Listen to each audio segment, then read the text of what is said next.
Governing hosted an invited group of state and local government leaders in Washington, D.C. for its first ever summit on the cost of government in September 2010. At a time of permanent financial crisis, when there is little prospect of returning to fiscal balance, how do we go forward? Governing correspondents interviewed leaders from across the country in search of answers. In this segment, operations and the challenge of finding innovative ways to do the public's business better. Here's what they had to say. With your position at Harvard, you've had a chance to get some real perspective on cities and states across the country. What are some of the most innovative strategies that you're seeing out there right now? The best operational innovations come from the person who's the Child Protective Service worker who patches the holes in the street, who cleans the water on a day-to-day basis. They have lots of ideas about how to make their work better. So the moral of the story, I think, is that innovation can come from anywhere. It doesn't come from a leader at the top. It doesn't come from the most professional, seasoned bureaucrat in the organization.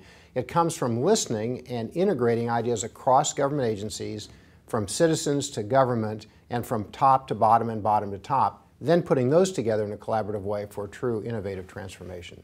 Tell me, what is the best, most innovative idea you've seen in your years of government service? One of the most innovative things that I've used as a tool over the years in the agencies I've worked with is asking the employees, what are the dumb rules that get in the way of you doing your work?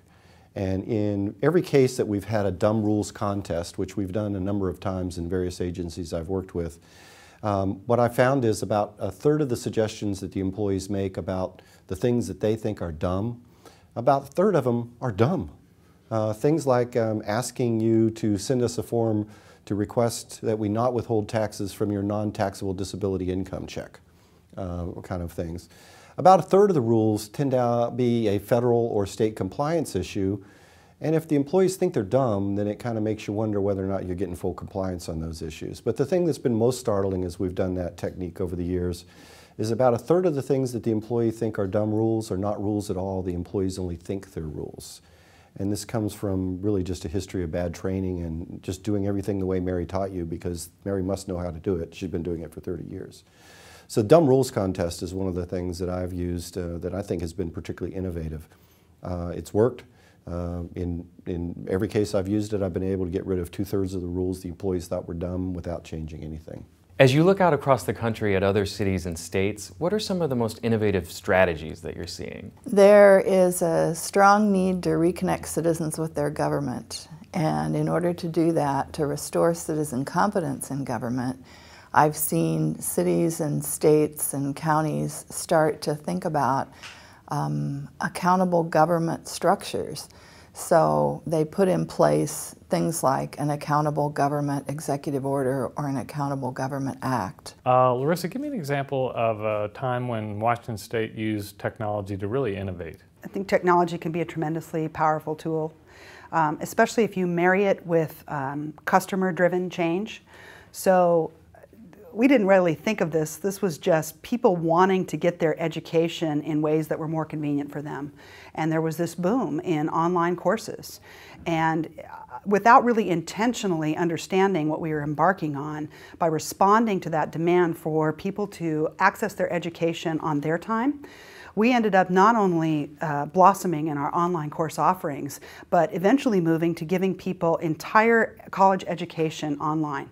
And it has proven so popular and so effective that over the course of the past decade, we are now offering what would be the equivalent of 4 entire colleges worth of degrees, all online. So basically you're getting 4 colleges worth of education without having to build any colleges. What advice would you offer leaders on how to innovate in such a tough fiscal climate? You know, it's tough to innovate when you don't have the resources to do it. And I think all the states are feeling that very acutely. One of the great things for the states about the Affordable Care Act is that some of the most innovative opportunities are with health insurance exchanges, and those are really fully funded out of the federal purse. So that has its own set of problems, but from the state's perspective, the opportunity to develop an insurance exchange, to provide care, subsidized care for low-income uninsured, really comes with a unique level of federal backing and support for it. So I think that's where I would look to see a lot of innovation. everybody's managing crises, making cuts. It's like people have been run over, and it's a tough time for leaders to figure out innovations, and it's a tough time for employees because they tend to go back into a bunker and just try to survive. But in my study of the public sector for the last 3 decades, I found that the most creative times are right after a recession. As you're coming out, the first 3 years as revenues climb, because A, you're still scared to death. You've got this urgency. Everybody's got this urgency. We got to do more with less. But B, there's some dollars.